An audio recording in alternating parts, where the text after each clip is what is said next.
سورة بقرہ دا دا قرآن کریم دا ترتیب پا لحاظ سردویم سورت دی پا قرآن کریم کی دا ذکر کی گی دویم نمبر دا نازل دو پا لحاظ سردا سورت و اتیایم نمبر نازل لی دا دین اولان دی شپک اتیا سورتون نازل شوی دی و اتیایم سورت دا سورت البقرہ نازل شوی دی دے سورت تا سورت البقرہ ہوئی ذکر چی پا دی سورت کی دا بنی اسرائیل دا غوا ذکر دی دا بقرہ لفظ دا غوا او دا غوی دا دوارو دا پارا پا عربی جبا کی استعمالی گی غوا غوی دوارو دا پارا بقرہ او که کله بیا د فرق د پاره راشي نو بیا د غوی د پاره ثور لفظ راځي ثور او د مؤنث د پاره بیا بقره راځي خو نور عمومي استعمال د بقري د دواړو د پاره کې کاغه مذکری که مؤنثي ندی سورت ته سورت البقره په دې بنا وي چې د بقري ذکر د بقري واقعا په دې سورت کې ذکر ده سورت البقره دا پا قرآن کریم کے دا ټولو نلوی سورت دی دا دین غٹ سورت پا قرآن کے بل نشتا او دا سور بقرہ دا فضائل و فلحاظ سرنڈے لوی سورت دی حضرت معقل ابن یسار رضی اللہ عنہ فرمائی کہ نبی کریم صلی اللہ علیہ وسلم فرمائی سورہ بقرہ دا قرآن کریم اگر اچت حصہ دا اچت حصہ دا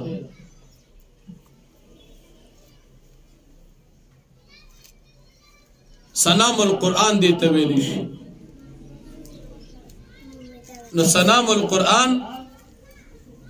دا قرآن کریم اچت حصہ اچت زی او بیا فرمائی چې د قرآن کریم د دې صورت د سورې بقرې د یو آیت سر اتیا فرشتي نازل شوي دي د سورې بقرې د یو آیت سر اتیا فرشتي نازل شوي دي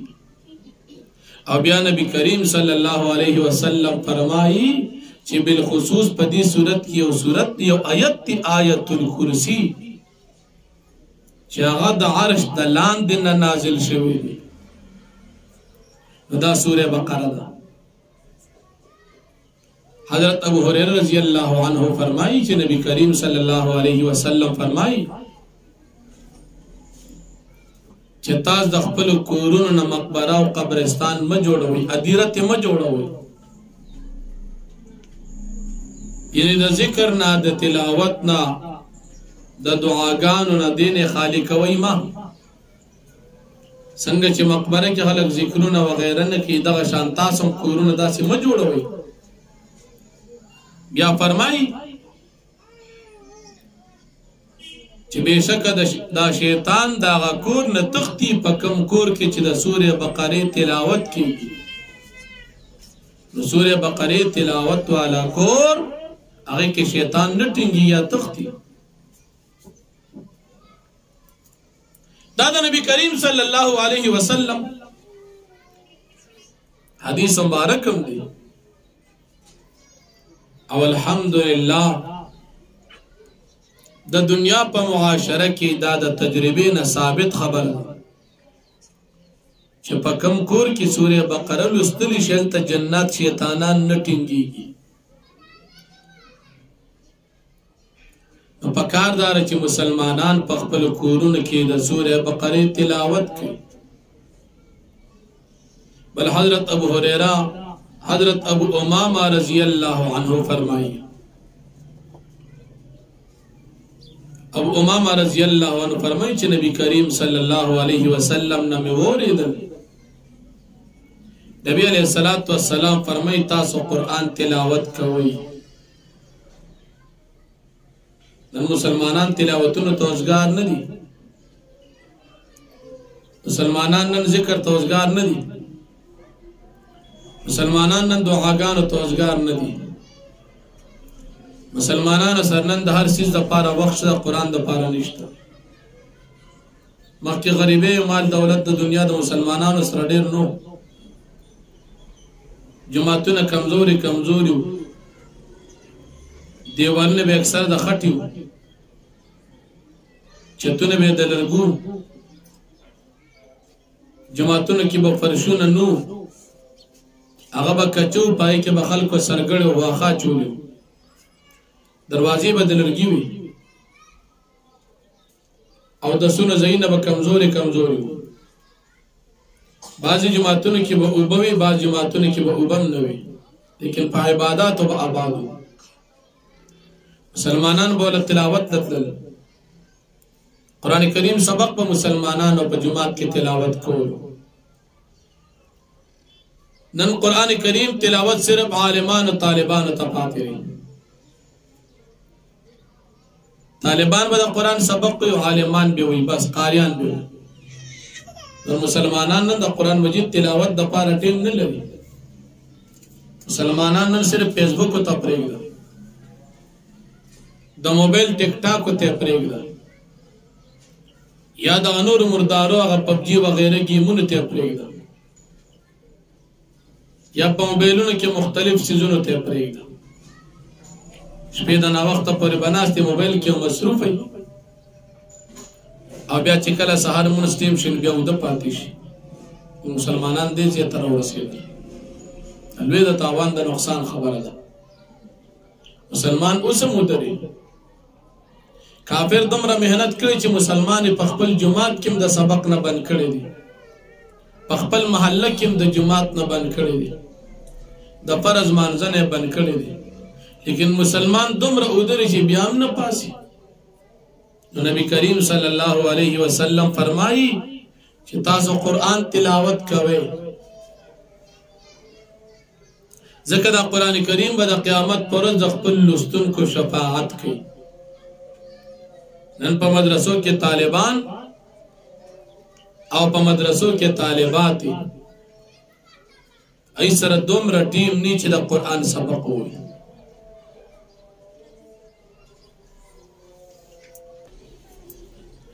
نو نبی کریم صلی الله علیه وسلم فرمایي قرآن وایي دا قرآن کریم به د قیامت پر ورځ تاسو سفارش کوي او په قرآن کریم کې دعا رڼا واله سيزونه دي چې هغه یو سورۃ البقره ده او بل سورې آل عمران ده بیا فرمایي د قیامت پر ورځ به دا په داسې شکل باندې راځي لکه څنګه چې اوریځي دي دا سورې آل عمران او سورې بقره به داسې را رواني لکه د اوریځو په شان یا د مرغو د سیل په شان او چې چا د دې تلاوت کړي د سورې بقره او سورې آل عمران دا غي سفارش وکړي او بیا نبی علیہ السلام فرمایي وې سورې بقره تلاوت کوي د دې د وجه به تاسو برکت حاصل کړئ د سورې بقره د وجه به تاسو په کورونو کې برکت وي ستاسو په مال کې به برکت وي ستاسو په اولاد کې به برکت وي ستاسو په خوشحالو کې به برکت وي ستاسو په زندگی کې به برکت وي نو تاسو ادا څه کوئ سورې بقره تلاوت کوئ او بیا فرمایي وې د دې سورې بقره پر خودل د افسوس او نقصان ده او بیا نبی کریم صلی الله علیه وسلم دام فرمایي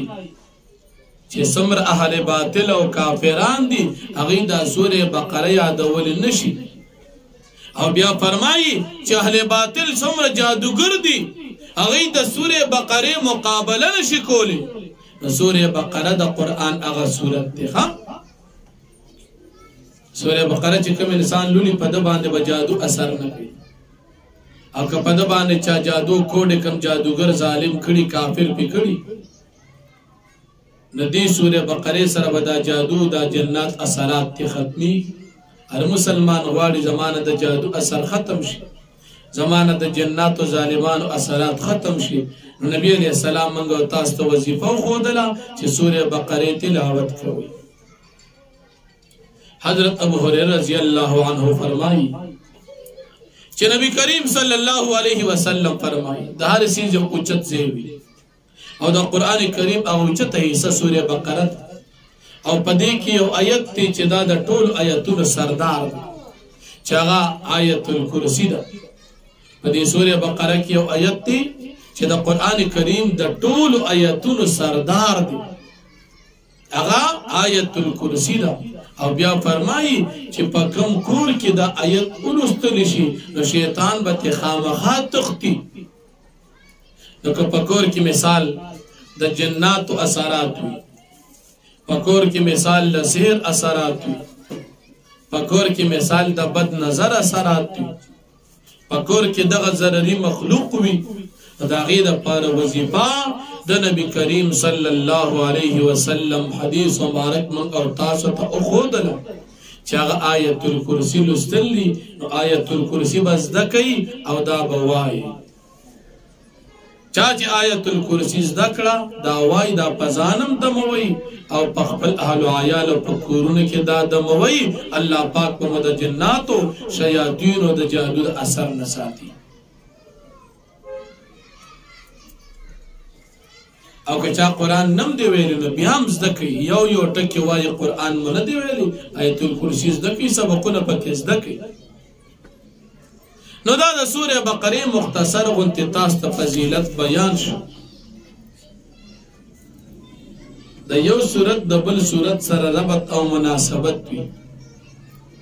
چې د سوره فاتحې نه بعد د سوره بقره ولې راغله، د دې سره څه نسبت دی چې هلته راغله. د سوره فاتحه د قرآن کریم اجمال او خلاصه ده، او سوره بقره سره د قرآن کریم تفصیل شروع شو. نو د اجمال نه بعد د خلاصې نه بعد بیا تفصیل راځي، یو ربط او مناسبت ده. دویم په سوره فاتحه کې د هدایت سوال ذکر شو، یا الله من تا اخایا نیغلار پاغیبا نمنگ ثابت قدم اساتا اهدنا الصراط المستقیم. هدایت سوال ذکر شو.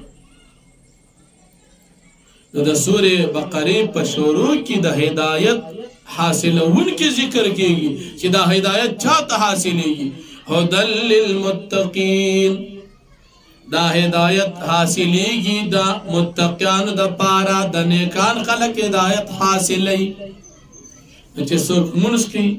هدایت هغه ته حاصلېږي.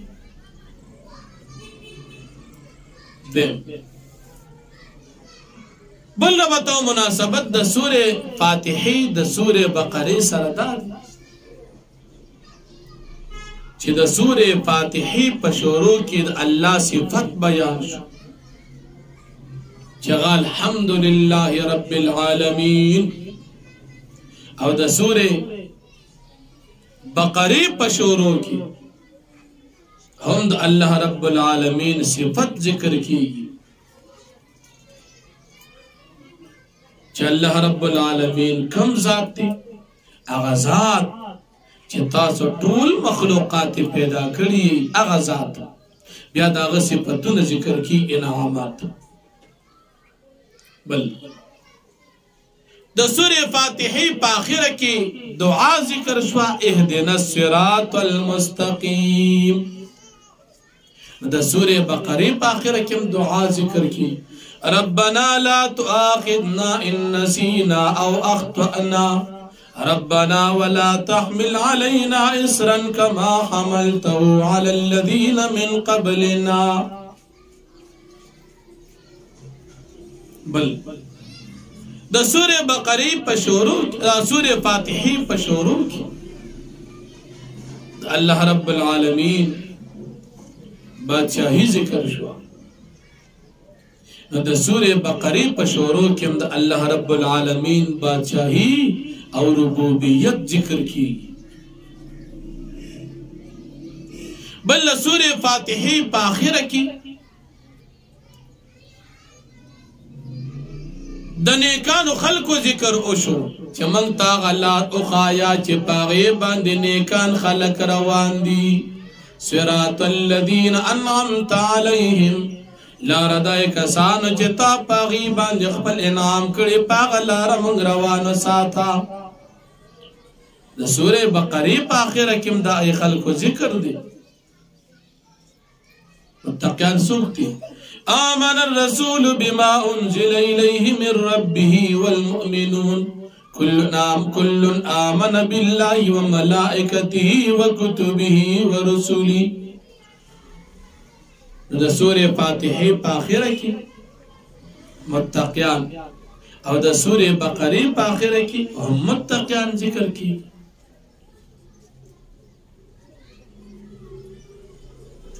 نو دا هو د سوره فاتحه سره د سوره بقره ربط او مناسبت تاسو ته ذکر شو سوره بقره په دې صورت کې سلويخ رکوعات دي او 280 آیاتونه دي سوره بقره په دې کې سلويخ رکوعات 280 آیاتونه دي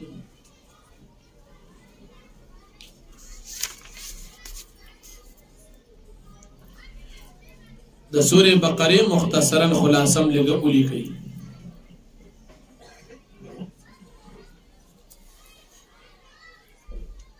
د سوره بقره اول آیتنا تر اتلسم رکو پوری یهودیانو تا د قرآن مجید دعوت تی خو په طریقه د مناظره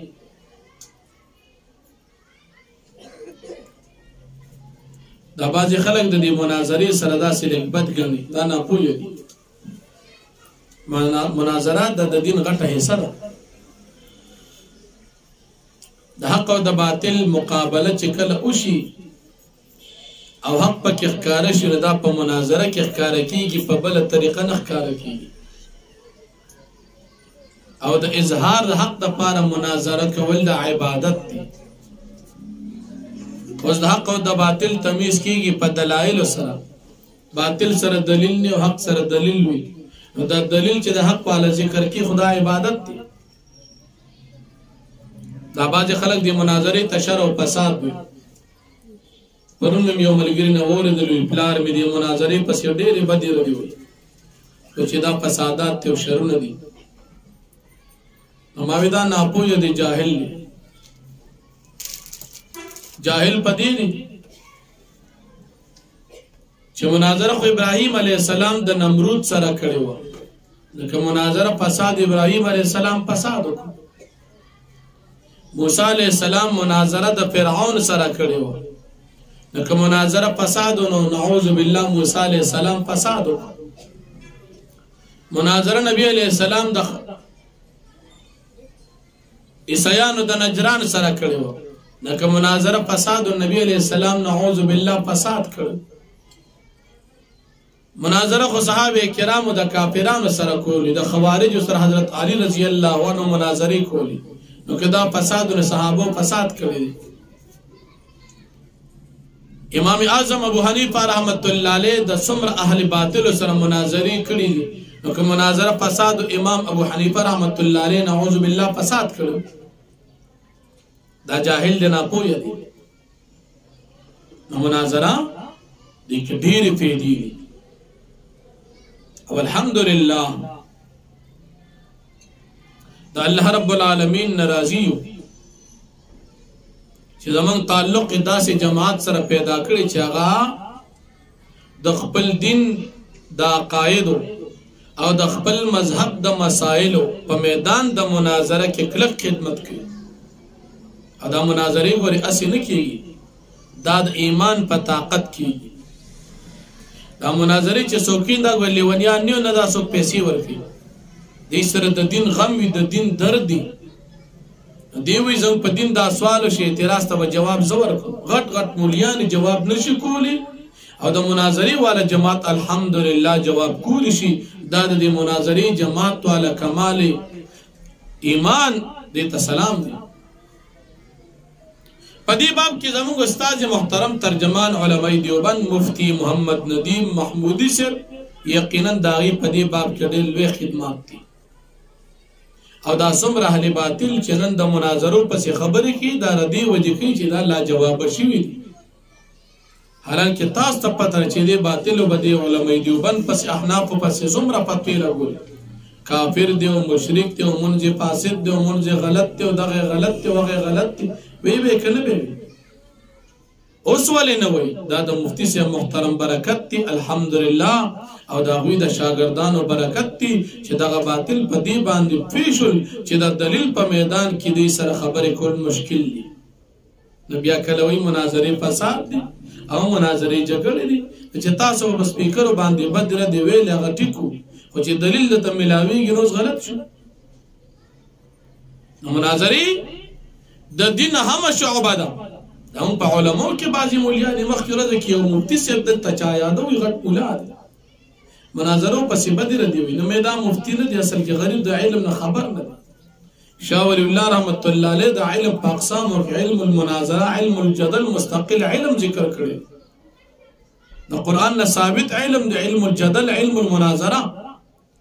لکه مثال دی عالم د بدا کتاب کتل خود غریب ته پته نشته الحمدلله تمام استاد جماعت د علماء دیوبند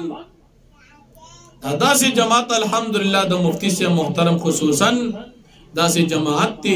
چې د دلیل په میدان کې خلکو سره بحثونه کوي او دا سي طریقې سره بحث کوي چې مقابل جانب په خپل لا جواب شي چې ما سره په دې باب کې دلایل نشته هغه خلک چې غي د مناظرو مخالفت کوي خو چې کله پیراش نه الحمدلله دی جماعت د مفتی سے محترم نوجوانان احناف ته بیا محتاجی او بیا په خپل باندې وی یره دا غټ خدمت دی دا اول رکوع تر تلسم رکوع پورې يهوديان ته د قران دعوت خو په طریقې د مناظرې سره او بیا د تلسم رکوع نه اتلسم و نورلسم رکوع پا دی که دا خو اخلاق و ذکر تهذیب الاخلاق او بیا دا نورلسم رکوع نا تر دروشتم رکوع پوری پا دی که تدبیر منزل ذکر دی پا کور که بسنگ جن تیره دا کور دنن تا تا سنگ امور مخی ترات نیشی او پای که دا شریعت تا تا سا ارشادات دی بیا د درویشتمې رکوع نه تر د 1 رکوع پورې د درویشتمې رکوع نه تر د 1 رکوع پورې په دې کې په معاشره کې د جون تیرول طریقه ذکر کړي په معاشره کې به خلکو سره جون څنګه تیرې پلار سره به څنګه تیرې مور سره به څنګه تیرې مسلمانانو سره بسنګ تیرې ګوانډیانو سره بسنګ تیرې مسافر سره بسنګ تیرې یتیمانانو سره بسنګ تیرې دا ذکر کیږي د درویشتمې رکوع نه تر د 1 رکوع پورې او د 1 رکوع نه تر د 40 رکوع پورې پدې کې بیا خلافت کبرا ذکر کیږي مسلمانانو حاکمیت ذکر کی چې د مسلمانانو د امیر تقرر بسنګ کی د مسلمانانو د امیر ذمہ داری بسی د مسلمانانو د امیر د پاره بشریت کې د جون تیرول څه طریقه وي د امیر د انتخاب طریقه بسی امیر په مسلمانانو باندې احکامات په کومه طریقې سره رایج کوي دا ذکر کیږي د 1 رکوع نه تر د 40 رکوع پورې اول رکوع نه تلسم رکوع پوری يهوديان ته د کتاب الله دعوت په طریقې د مناظرې بیا د تلسم رکوع نورلسم رکوع کې تهذیب الاخلاق د خو اخلاق او ذکر د نورلسم رکوع نه تر 20 رکوع پوری په کور کې د ځنه جون تیرولو طریقه درویشتمې رکوع نه یو دېرشتمې رکوع پورې په دې کې په علاقه کې د ژوند تېرولو طریقه سیاست مدني ورته وایي او بیا د یو دېرشتمې نه تر څلوېښتمې رکوع پورې په دې کې خلافت کبرا چې د مسلمانانو په ملک کې د حاکمیت طریقه د ارشادات او قانون نافذ کولو طریقه او د هغه دپاره د شریعت اصول ذکر کیږي دا د سورې بقرې مختصرا خلاصه تاسو ته بیان شو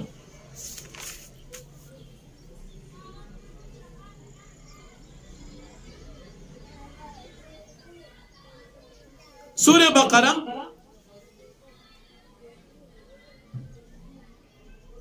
د دې په شروع کې یو لفظ راځي الف لام میم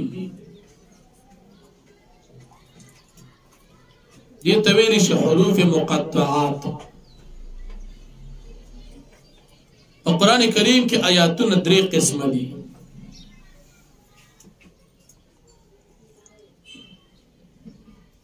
اول قسم آیاتونه محکمات دي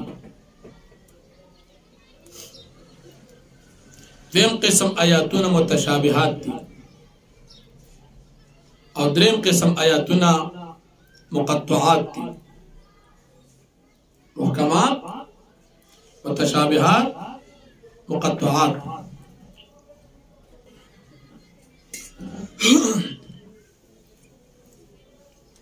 محکمات آیاتونه چې داغي ظاهري ترجمه او مطلب د الله د شان سره مناسب وي او معلوم وي هغه ته ویل شي محکمات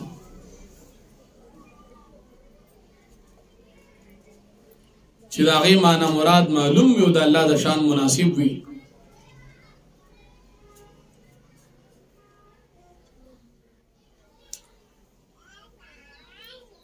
دا آیاتونه په قرآن کریم کې ډېر دي لکه مثال اقیموا الصلاة منځ کوئ آتوا الزکاة زکات ورکوئ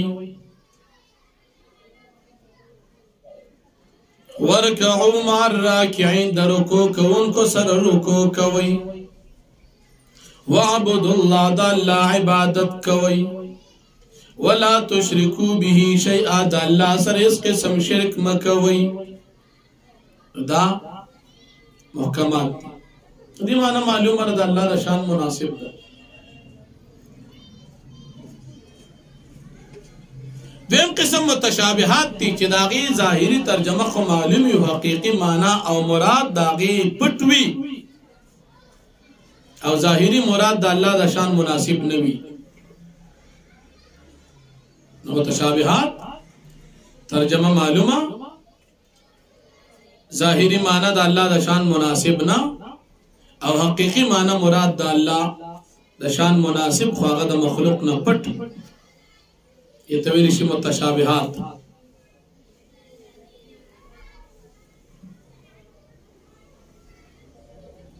لك مثال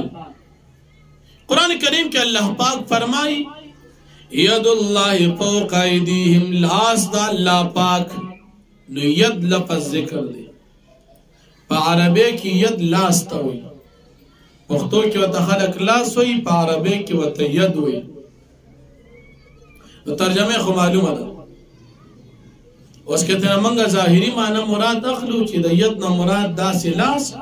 چې پکې ګوتی وي پکې ډوکی وي پکې غوخه وي پکې سرمن وي پکې رګونه پکې وینه وي پکې پلی وي دا ید دې معنی سره الله د شان مناسب نه دی ظاهري معنی د الله د شان مناسب نه ده خانو معنی سر حقیقت کے معنی سر حقیقی معنی اللہ تمعلوم دا مخلوق تمعلوم ندا دیتوی متشابہات چی ظاہری معنی دا اللہ دا شان سر مناسب نا حقیقی معنی دا مخلوق دا علم نپنا اللہ تمعلوم خلق المخلوق تمعلوم ندا اس پدیزے کی چی مسلمان بیا دیزے ترا ارسید اللہ فوق ایدیم دی بدا سوی چی دا دی پا مانا باندے اللہ پیگی منگتا پتا نشتا البتا دمردا چی دا ید کم ظاہری مانا دناغ مراد ندا اغد اللہ دا شان سر مناسب ندا زکا اڈو کی وخا وغیرہ دالا چی دین جوڑ شنا دا مخلوق وی دا خالق نی او اللہ پا خالق دی مخلوق ندی دا لاس چې دا ډوکي د غوښې وغیره نه جوړ شي نو دا ختمیږي او الله رب العالمین باقی ذات دی په هغه باندې هېڅ قسم پناه نه راځي دې ته ویلی شي متشابهات او دریم دی مقطعات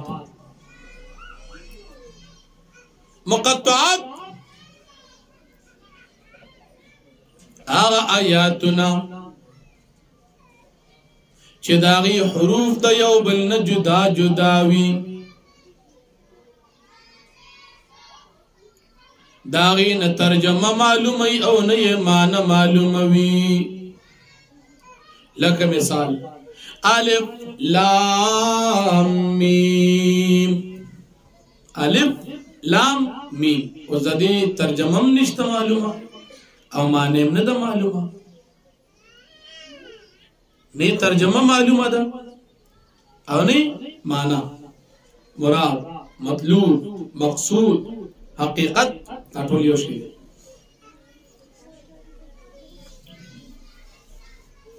نو دې کې د سوره بقره په شروع کې راځي لفظ الف لام میم دا کوم آیاتونو سره تعلق ساتي محکمات خو نه دي متشابهات هم نه دي بلکې دا مقطعات حروف مقطعات د قران کریم په یو کم دیرش د سورتونو کې ذکر دي د یو کم دیرش د سورتونو په شروع کې حروف مقطعات راځي بیا د حروف مقطعات په باره کې علما لږ لږ وضاحت کوي خو د جمهور موقف په موږ ذکر کوو بعض علماء سره څه وضاحت کوي چې دې لدا مراد دی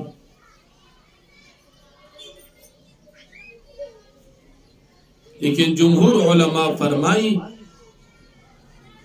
چې حروف مقطعات دا الله رب العالمین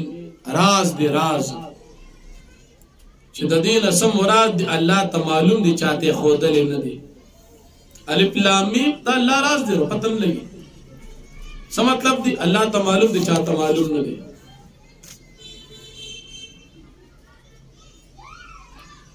خو په دې کې مخلوق ته یو چیلنج دی مخلوق ته چیلنج دا سری چې تاسو مخلوق په عربی پیږي الفاظ جوړول شي خدا ته چیلنج دی چې د یو الف لام میم مانم نشي زده کول دا تاسو علم دی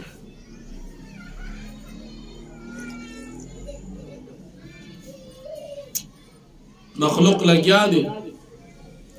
الف با تا تا په دې باندې پیل لیکن دا مخلوق چې کله الله رب العالمین کلام کې وت الفاظ رال الالف لام میم دا مخلوق په دې ځای کې بیا خپل علم نه عجز اظهار کی چې په دې خو موږ د سره نه پیګو د دې معنی نه معلومه په دې کې مخلوق ته چیلنج دی مخلوق تاسو څومره پوهه ده یو الف لام میم باندې نه پیږي معلومه ده چې تاسو پوهه ناقصه ده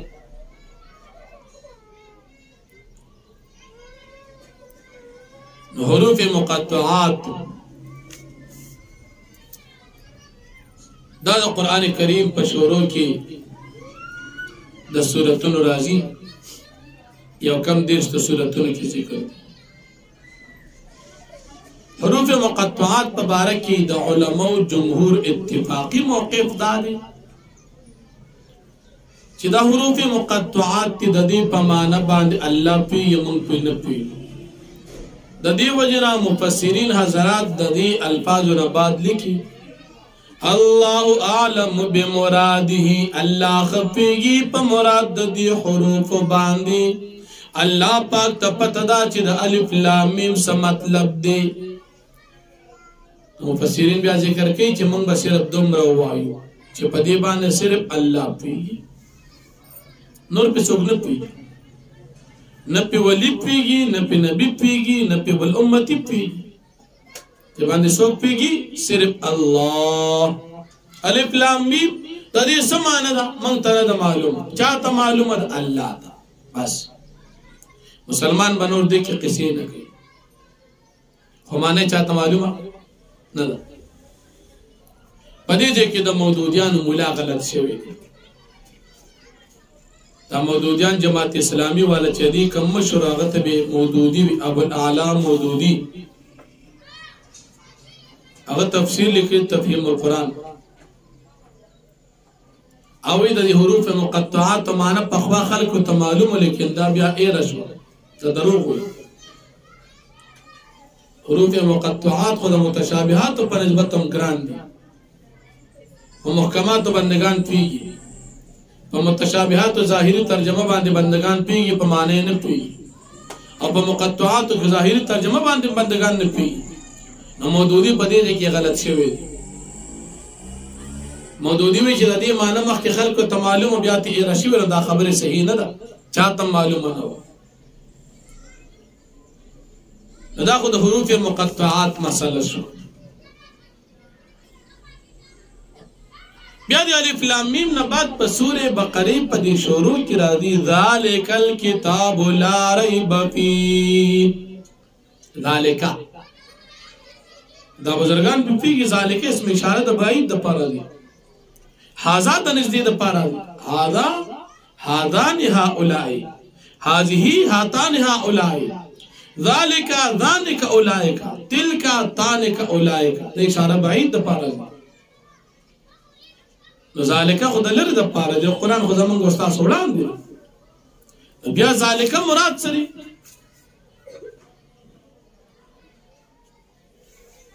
علماء فرمائی چې قرآن کریم کې 3 قسم کمالات ذکر دي. یو کمالات لفظی، بل کمالات معنوی، او بل کمالات تاثیری. قرآن کریم کې 3 قسم کمالات ذکر دي. یو کمالات لفظی، لفظ په لحاظ سره کمال.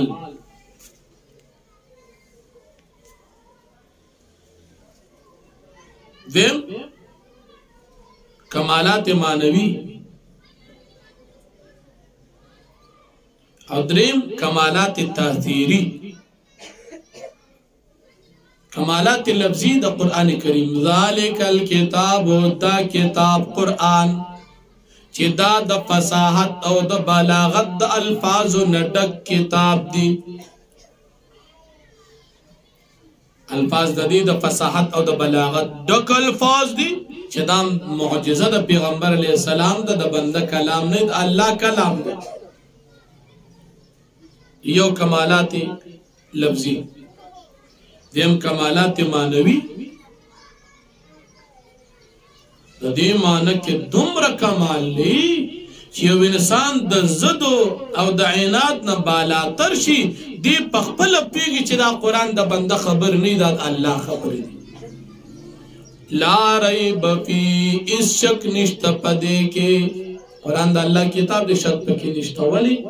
که یو انسان لږ هم د دې په معناګانو کې سوچ وکړي، دی په خپله پوهېږي چې دا د انسانانو خبرې نه دي، دا د رب العالمین کلام دی. کمالات معنوی.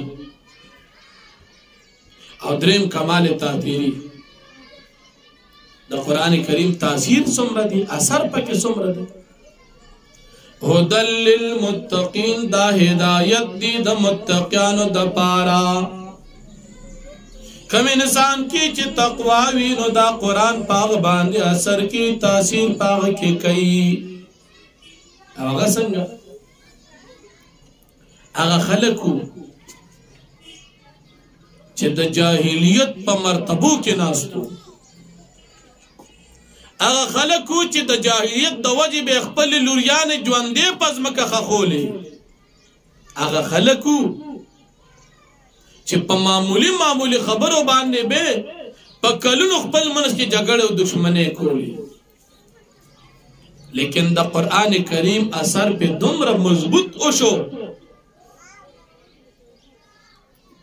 چې هغوی په خپل منځ کې رونه شول. د قرآن کریم په دومره مضبوط اثر وشو چې په خپل لاسونو باندې بوتان ماتول، د قرآن کریم په دومره اثر شو چې په دنیا کې الله پاک د جنت خوش خبرې ورکول.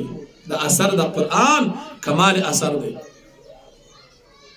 د قرآن کریم کې اثر شته.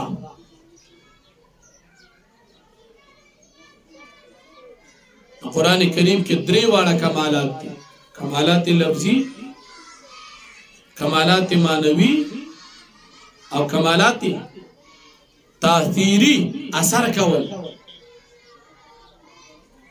دا کمالات د قرآن کریم معلومول او پدې کې دا څومره رموز دي، څومره پکې اشارات دي، څومره پکې باریکې دي، څومره پدې کې دلایل دي، دا ډېر زیات لري د انسان د وسنه، د انسان د فهم نه، د انسان د ادراک او د احاطې نه. ذالک سره اشاره ده د انسان د کم فهم نه د قرآن کریم کمال مرتبه لري والی. د قرآن کریم مرتبه دومره اوچته ده چې د انسان فهم د هغې نه ډېر زیات لري دي. نو په دې لحاظ سره ذالک ذکر شو. ذالک اشاره بعید، قرآن نزدې، خود انسان دا فهم دلته نزدې دي او د قرآن کریم دا مرتبه ډیره زیات اوچته ده. نو د قرآن کریم د مرتبې نه لرېوالی دي، په دې نسبت دې ته ویلی شي ذالک الکتاب.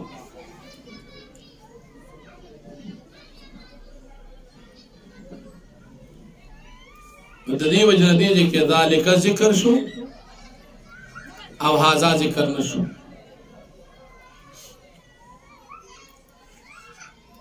الکتاب دی ذالک الکتاب، کتاب نه کوم کتاب مراد دی؟ تورات دی، انجیل دی، زبور دی؟ نه، دا د قرآن کریم بل نوم دی الکتاب. منګه تاسو ویلي د قرآن ډیر نومونه دي، مشهور نومونو کې یو نوم د دی الکتاب. هغه دا ذالک الکتاب، دا قرآن لا ریب فیه، شک نشته په دې قرآن کریم کې. نو لا ریب فیه دې ځای کې راځي شک پکې نشته. اول ترستو راځي لږ رستو ان کنتم فی ریب مما نزلنا علی عبدنا، کچره تاسو یې په شک کې مما دا کتاب نا نزلنا علی عبدنا چې موږ نازلو په خپل محبوب بنده پیغمبر علیه السلام باندې. فاتو بسورة من مثلی، التراجی کچره شک کیه او دلته وی شک پکې نشته. دا څنګه مسله شو؟ هلته خو داسې معلومي د دې خلکو پکې شک شته نه، ځکه مطالبت چیلنج ورته وشو او دلته راځي شک پکې نشته. بیا علما فرمایي په دې ځای کې دې لا ریب فیه دا د قرآن کریم په حقیقت باندې حمل دی چې د قرآن کریم دلایل، د قرآن کریم معجزه او د قرآن کریم حقایق که چا ورته د انصاف په نظر باندې وکتل، دی به چرته په دې قرآن کې شک ونه کړي چې دا د مخلوق کلام دی او که د الله کلام دی. که د په دې باندې سوچ وکړو نو شک خپله ختمېږي. ځکه داسې ښکلی کتاب چې د الحمد نه شروع دی تر د والناس پورې پکې یو زیم غلط نشته، دا د مخلوق نه دی ځکه پکې غلط نشته. د الحمد نه شروع شو تر د والناس پورې په دې کې یو زیم د بل لفظ سره غلط او مقابله کې نشته، دا د مخلوق نه دی، دا د خالق دی ځکه پکې نشته. په 23 کاله کې دومره غټ قرآن نازلېدل او یو حرف د بل حرف سره چرته په مقابله کې نه دی راغلی. دا خو معلومیږي دا د بنده نه دی،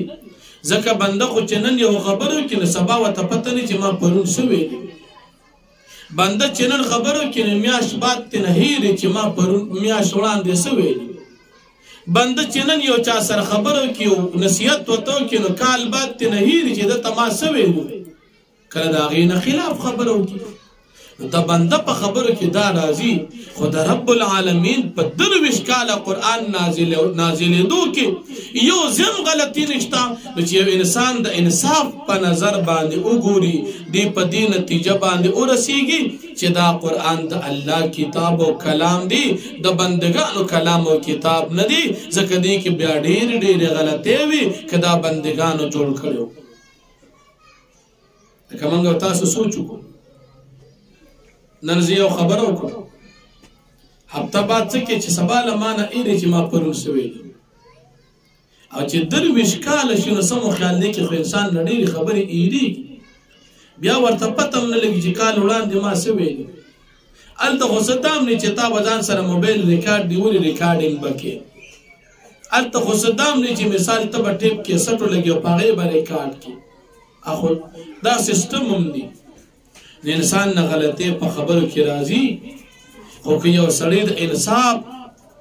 او سوچ نظر سره د عقل په لحاظ سره د قرآن ته وګوري نو دی پوه شي چې دی کې خو شک نشته دا بالکل د الله ټیک کتاب دی هېڅ قسم خرابي پکې نشته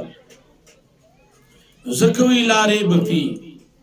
شک پکې بالکل نشته نو چې هلته راځي چې ان کنتم فی ریب مما دا د کافرانو خامخیالي ده دی پکې ځکه شک کې دا ناپوهه دي که دی کې پوهه ودي به شک چرته نه وکړي دا ظالمان زدیان دي جاهلان دي که دی کې زد نو نو دی به د قرآن ته د انصاف په نظر کتلو نو بیا به دی ویل چې دا د الله کتاب دی او د بنده کتاب نه دی انکار به نو کړي دا به منلو چې دا د قرآن د الله کتاب دی او منلو تابعداري به کړي لا ریب فی د ان کنتم فی ریب سره مخالفت نه لري دین بعد بیا راځي هدل للمتقین دا قرآن هدایت دی د متقیانو د پارا هدایت د چا د پارا شو د متقیانو د پارا والله قرآن یوازې د متقیانو کتاب نو علماء فرمایي چې متقیانو د پاره نه بلکې د تمام انسانانو د پاره دي خو چې څوک ته فایده خو واخلي که نه لکه مثال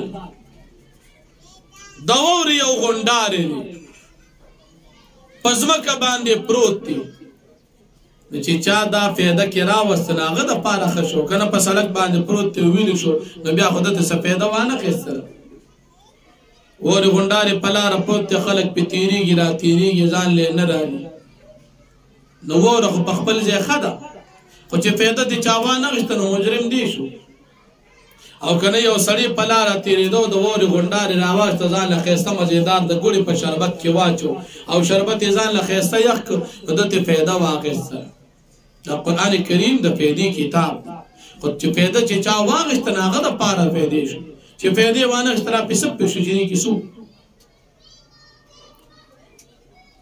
بل د هدایت دوه معنی موږ او تاسو ذکر کړی وي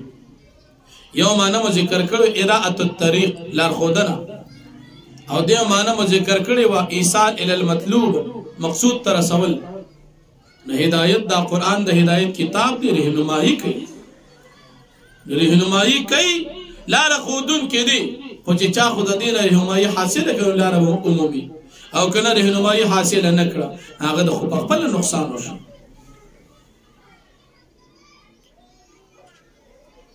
نو قرآن کریم د هدایت کتاب هر چا د پاره خو فایده اخیستونکي هغه ته فایده واخیستل ځکه متقین شو خانه دا متقی چاته وایي متقی دا د تقوا نه دی او تقوا په لغوي معنی سره ځان بچ کول په اصطلاح د شریعت کې تقوا څه ته وایي چې د کوم څیز په آخرت کې انسان ته نقصان وي د هغې نه ځان بچ کول دې ته تقوا وایي نو که غلطه عقیده وي آخرت کې نقصان دې نه ځان بچ کول دا تقوا عمل غلط وي په آخرت کې نقصان د دې نه ځان بچ کول دا تقوا غلط اخلاق دي دا آخرت کې نقصان د بد اخلاقو نه ځان بچ کول دا تقوا